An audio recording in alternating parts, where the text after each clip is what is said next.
Hello guys, Arcane here. I just want to take some time to tell you guys that we have a Patreon set up for the channel. It's an additional way you can support us. So I will put the link in the YouTube cards and in the description. Thanks for checking it out and I hope you enjoyed the video.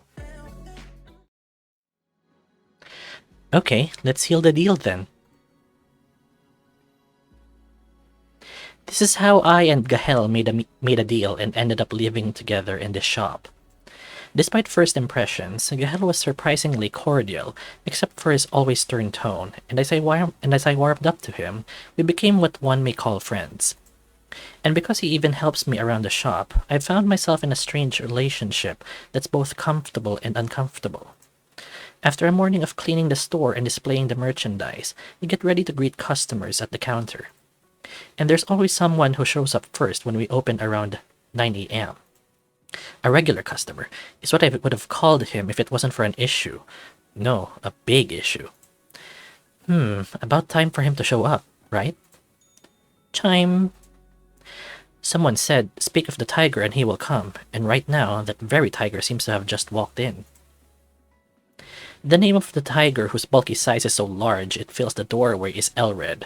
He is the commander of the Bernstein Knight Order of the Count. Greetings. Entering the shop with a thunderous laugh, Elred immediately spots Resque and gives him a flirty smirk. With each step Elred takes, you can hear a slight clanking sound characteristic of thick metal boots. His attire is odd in a way that could only be described as armored, but not armored. Yes, covering the important parts, but also showing the important parts. While it's common to see mercenaries strutting around almost naked, it's different when it's a knight. The first thing that catches my eye is his abdomen. Yes, that also caught my eye too. His big, hard six-pack and chiseled oblique muscles are exposed for all to see. And if you lower your gaze a bit, you can see the rest of him, minus the parts covered by his groin protector and loincloth. The first time I saw his backside, I wondered if I was under some kind of curse and was seeing things. It's uncertain whether the problem lies with the blacksmith who crafted such armor for the knights, or with Elred confidently strutting around in this state. For now, it remains a mystery. Does it not matter to him as long as his vital spots are covered, like a mercenary's armor? But then what's the point in wearing plate armor? In that fleeting moment, Elred must have noticed my downward gaze, because his green eyes gleamed dangerously as he continued to speak. Am I finally getting your attention? I certainly do have an attractive body. That level of brazenness left me speechless. Well, I can't deny he's attractive. His deep orange fur and black stripes are glistening, and the glutes of his backside look solid as if they could burst if you squeezed them. Shaking off these thoughts, I promptly greeted him. Good day, Sir Elred. You're our first customer today as well. What brings you here? Pushing the thoughts to the back of my mind, I got my act together and bowed politely. Elred is a jovial personality who doesn't sweat the small stuff. But I mustn't skip the formalities, for his lineage is a prestigious noble family that has produced knight commanders for generations. Of course I'm here today to see you all in all your glory. What do you think, Resque? Have you still not changed your mind? In terms of status and looks, I'm more than suitable as a romantic partner. If you agree, we could start today by touring the sights of the castle and discussing our future. Blah blah blah. Blah blah blah. This is the biggest problem with calling Elred a regular customer. To him, my magic shop is not a place where he comes to buy things. It's a place where he comes to flirt with me. I declined again and again, all to no avail. Why are you declining? If someone as hot as that would hit on me, I'd be so all over it. Joking. In the 3 months since he started to visit me, I could have fallen in love with his unwavering devotion, but there's a reason I can't. Elred is said to be the most famous flirt in all the castle, a promiscuous man who cares not for species nor gender. So that's why he's, flirting with everybody. Yep, maybe no. Yeah, but it's still hot. Flirting like this is as natural to him as breathing, and mistaking such behavior as something exclusive to me could easily lead to an embarrassing situation. To be Elred's lover would be to jump into a hot, no, scalding scandal. Sir Elred, unless you're looking for something to purchase, I'd like to ask you to leave, as you're interfering with our business. Seeing me refuse the offer with a forced smile on my face, Gahel spoke up. Gahel maintained an utterly serene expression, casually speaking words that effectively served as a dismissal. It's nothing more than dealing with a moderately obnoxious customer, but I could tell right away that Gahel was very annoyed. Gahel, your attitude remains as arrogantly as ever. Take a cue from Resque. One could tell how cultivated he is just from his posture. Well, thank goodness for that. I remember my face turning pale the first time Gahel was rude to Elred, fearing he might be arrested for insulting nobility. However, Elred always laughs heartily and plays along, despite Gahel's impolite remarks. It's unclear whether he's indifferent to the disrespect or showing mature tolerance to impress me. And Resque, why are you hiring such frail mercenaries? Why not dismiss this frail fellow and come to me? Only Elred could look at Gahel's muscles in front of him and call them frail. Elred had moved closer to the counter, flexing his arms as if showing off his muscles, staring at me as if to eat me up. And just like his body, he looks quite frail down there too. I doubt he can fulfill a man's knightly duties. You have to be about my size to be adored by a lover. He slides down his groin plate to reveal the underwear beneath and winks at me. His underwear, bulging as if it was a brimming pouch, is barely maintaining its function with but a thin string. It's red. What can you do with a body as dull as a pig's, and I'm confident when it comes to size as well. Stop! The two guys are, flashing themselves in front of Resque in the shop. When Gahel really was about to pull down his pants to prove his size, I reflexively slammed the thick spell book I was holding down on the counter. At the crashing sound, they both straightened their clothes as if they'd become conscious of me. The situation where I had scolded not only Gahel but also Elred had given me a headache. For a moment, I wondered if I was about to meet a horrific demise after being taken to trial, but fortunately, Elred laughed and slung his arm forcibly around Gahel's shoulders. Elred's friendly disposition and Gahel's ice-cold expression formed a stark contrast. I do like your spirit. That's what men do. I breathed an inward sigh of relief. Gahel did not speak any further and simply nudged away Elred's arm. Chime. The bell at the entrance rang, signaling another customer's arrival. Perhaps apologetic for causing a disturbance all this time, Elred placed a gold coin on the counter. Wait, where did he pull out that gold coin from? Not the time to think about such things. I pulled myself together and tried to give something to Elred, who was about to walk away. Give him a herbal oil, give him a healing potion, or simply accept the money with gratitude. Okay, my perspective is, he gave just a coin, so I don't think it's worth a healing potion. So I think I'll give him a herbal oil and let's see what his reaction to it is. Elred understanding changes. I guess he didn't like that much. Okay, let's try give him a healing potion. Resque decided to give Elred a healing potion. I called out to Elred, who was about to leave, and stopped him. If you ever get injured, use this. It's very effective. Is this the famous healing potion from your shop? I didn't give you a gold coin to get something in return, but I'll put it to good use. He seemed satisfied. It seems I've been too much of a disturbance. Well then, I'll come back tomorrow, Resque. As he was leaving, Elred threw a sly wink and exited the shop. I think I didn't like that so much, so let's go back. What happens if we simply accept the money with gratitude? Resque changed his mind and decided to just accept the gold coin. Now that I think about it, since he's a nobleman, he probably has a lot of money. I don't have to give him anything, which is fine by me since I'm already short on money. So nothing. So let's just give him the herbal oil. Elred understanding changes. Resque has decided to bring Elred a fine herbal oil that's glowed in a blue hue. I called out to Elred, who was about to leave, and stopped him. It's going to be great for your fur care. Apply it before you head outside to keep the shine on your fur. I wasn't expecting something in return, but I can't refuse your gift. I'll accept it gratefully.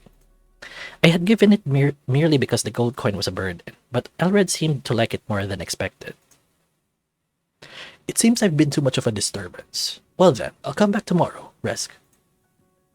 As he was leaving, Elred threw a sly wink and exited the shop. Gahel's gaze cut into the back of my orange head like a knife. I've always been mentally exhausted, but today has taken a bigger toll on my mind than usual. A gold coin is a gold coin in this business, but it's hard to be worn out by Elred every morning. I decided to start by asking the customer who just walked in what they were looking for. Hello, what are you looking for? Oh, I'm here to buy health potions. I was told I had to buy them here. I automatically started spouting off my rehearsed remarks. You've come to the right place. My shop's healing potions are known for their high quality, authorized by the Magic Tower. Standardized potions are available here. The price per bottle is... Thank you. Chime. The beastman who appeared to be a mercenary bought 3 potions and left. Recently, there's been an influx of new faces, mercenaries coming in early to buy potions. I smiled inwardly, forgetting a little bit about the mess I was just in. How long is that muscle pig planning to keep coming here? Unlike me, Gahel, still apparently irked by Elred, irritably put the money in the safe. As Gahel was restocking the potions, he suddenly approached me with determination. Resque, you must never believe the words of a lecher like that. Do you understand? He grabbed my shoulders with both hands with a very serious look on his face. There's never a lack of seriousness on Gahel's face, but right now I could almost feel an adamancy akin to someone's last words. Not understanding why he had gotten so serious, I just nodded. Okay. Now that I think about it, the two didn't have a great relationship from the beginning. Elred flirting with me, Gahel wanting to kick him out, Elred belittling Gahel in return, and so the tension between them grew louder by the day. But neither Gahel nor Elred has a long-standing relationship with each other, so it's hard to mediate the two. There's a small part of me that wonders if one of them is going to pull out a weapon or something, but, well, that wouldn't be any of my business. Time flew by as I delivered sales pitches to customers and tended to ingredient processing. Before I knew it, the sun was setting outside, casting a warm glow into the shop. I decided it was time to close up for the day. Let's tidy up and wrap up for the day. Thanks for your help, Gahel. Gahel nodded and began to store the displayed items back on the shelves.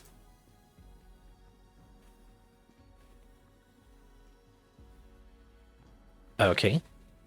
That's a lot of walking. I organized the cash box and the ledger, taking stock of the remaining items. Looks like we're running lower on healing potions than I thought. I was planning to go to the dungeon for supplies next week, but at this rate, that won't be soon enough. Gahel, let's start preparing for a dungeon visit tomorrow, and head out as soon as we're ready. Yeah, I should also recheck my equipment. Are we heading to the Reta dungeon again this time? No, last month we had to go farther because a monster colony emerged near the castle. Now it would be best to head to the Taisha dungeon, the closest one to the castle. While each dungeon has its own unique magic flows and changes, from a material gathering perspective, there's no significant difference between the two. As long as someone hasn't gone and plucked all the mana herbs, any dungeon should be fine. The closer, the better. We've been to that dungeon frequently before, and it's not known for particularly dangerous monsters, so there's no need for excessive preparations. Resque, dungeons can be unpredictable. No matter how low the danger level is said to be, a dungeon is still a dungeon. We must prepare for the worst to survive. Gahel's sincere advice makes me nod automatically. His words carry more weight, considering he's traversed dungeons filled with terrifying monsters. You're right. I'll make sure we're well prepared. But even as I respond, a part of me harbors a complacent thought. There haven't been any deaths in the past few years, and even novice mercenaries frequent the low-risk, level-low dungeon. The worst we might encounter is probably a mutated monster. Wouldn't something like a smoke bomb be enough? Let's start preparing tomorrow, and for now, let's go get some dinner. I flipped the sign outside the shop to indicate we were closed and locked the door. Another day passes. I woke up earlier than usual the next morning. Bright sunlight streamed through the window, illuminating the room. Ooh, Resque also has a nice body. I debated sleeping in a bit longer, but then remembered I had a lot to do today and promptly got out of bed. As I walked down the still dark corridor on the second floor of the shop to head downstairs, I heard a faint creaking noise. What's that sound? Driven by curiosity, I followed the noise.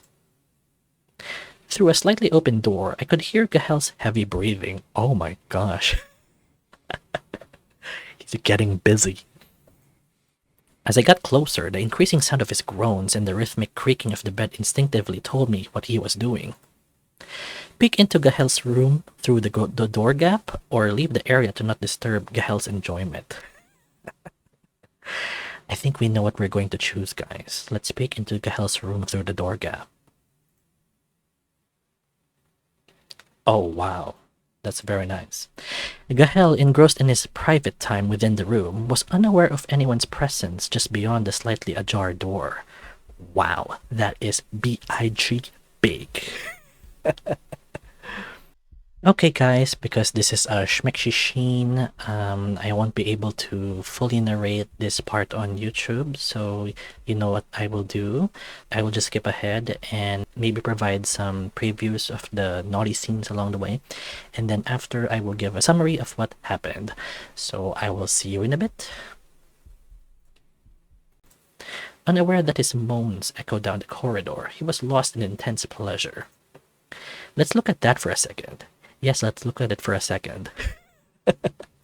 Okay, Gahel is panting. We see some clouds over there. Some breath clouds. And now we see him, there's a view over here, a closer view of him holding his and it is, there's some on the top, at the tip. Okay, in this view, in the magnified view, it's showing that Gahel is moving his hand faster.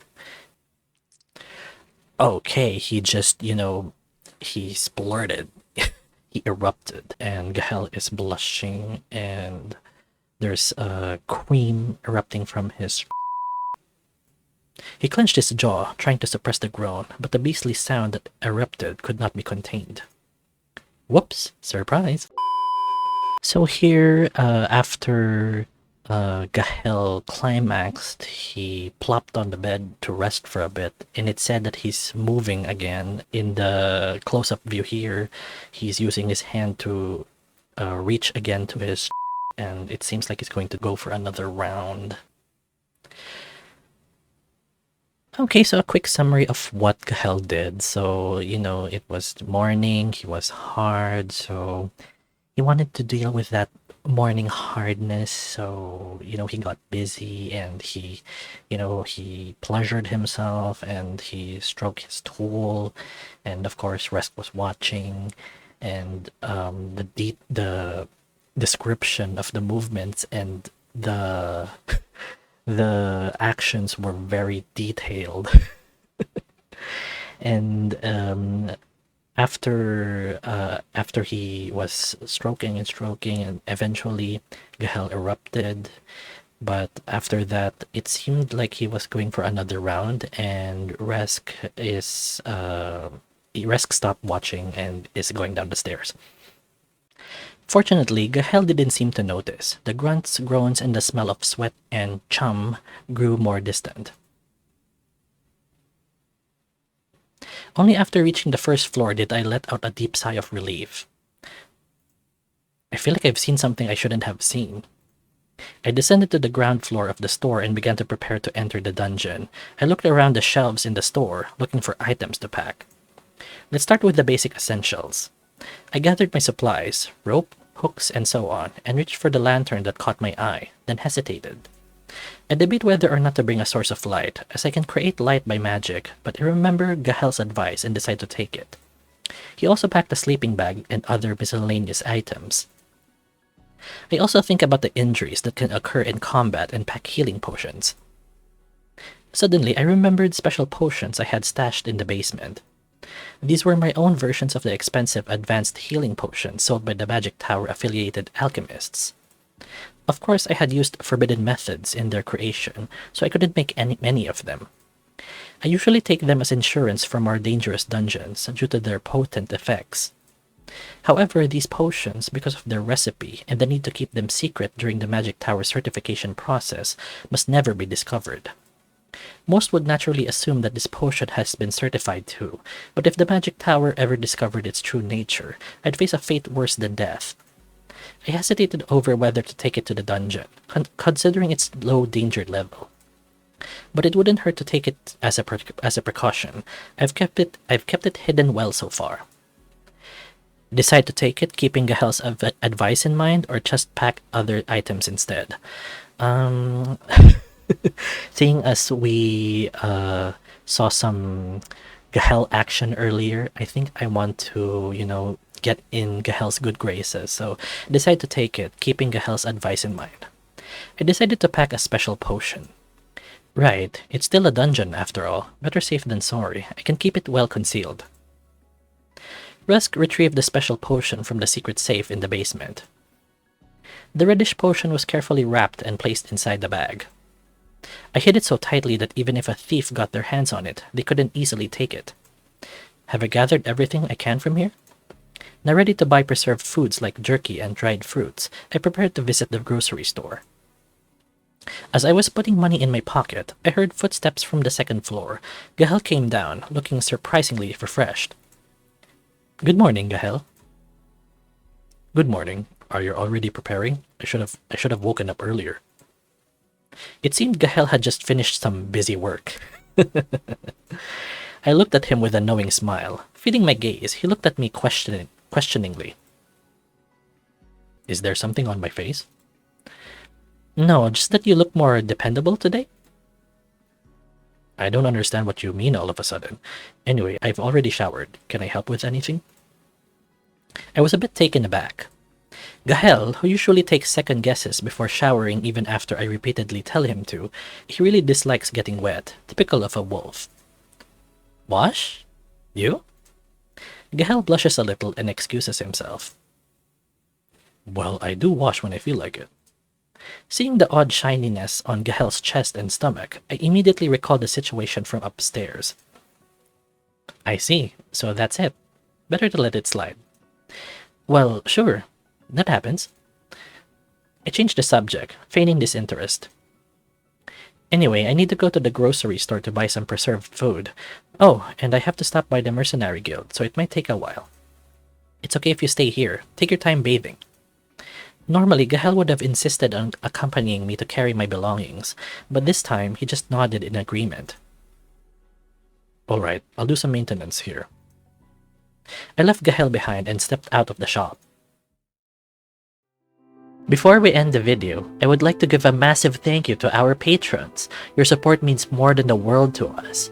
It means the galaxy to us. And a special shout out to AGN for becoming a Lightfall associate. Thank you so much. Check out patreon.com/arcandray07 to be a patron today. Ciao!